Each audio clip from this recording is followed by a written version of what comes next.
அமீரகத்தில் சிறப்பாக கொண்டாடப்படும் ஓணம் பண்டிகை இஸ்லாமிய நாடான ஐக்கிய அரபு அமீரகத்திலும் அங்குள்ள மக்களால் கொண்டாடப்பட்டது. இது தொடர்பான தகவல்களை தருகிறார் நமது துபாய் செய்தியாளர் நிவேதிதா. கேரளத்தில் உழவர் திருநாள் என்ற பெருமையாக வழங்கப்படும் திருவோணம் திருவிழா அமீரகத்திலும் வெகு விமரிசையாக கொண்டாடப்படுகிறது. கேரளத்தில் இந்த திருவிழா அனைத்து மலையாளிகளால் கொண்டாடப்படும். அதேபோல் அமீரகத்தில் தமிழர்கள் மட்டும் இன்றி அனைத்து இந்தியர்களும் இணைந்து இந்த திருவோணம் திருவிழாவை கொண்டாடுகின்றனர். 3 நாட்கள் நடைபெறும் இந்த திருவோணம் திருவிழாவிற்கு தேவையான அனைத்து பொருட்கள், அதாவது மளிகை சாமான்கள், பூக்கள், பழம், காய்கறிகள் என்ற அனைத்து வகையான பொருட்களுமே இந்தியாவிலிருந்து ஒரு வாரத்திற்கு முன்பதாகவே எடுத்து வரவழைக்கப்படுகிறது.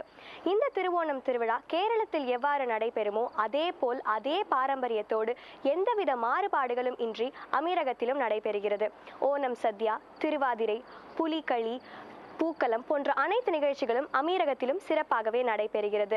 இன்றைய தினத்தன்று அனைத்து மலையாளிகளும் தங்களது பாரம்பரிய உடையான முண்டு அணிந்து இந்த திருவிழாவை கொண்டாடுகின்றனர். ஓணத்திற்கென சிறப்பாக 28 வகையான உணவுகள் சமைக்கப்பட்டு ஓணம் சத்யா என்று வழங்கப்படுகிறது. புதிய தலைமுறைக்காக துபாயிலிருந்து நிவேதிதா.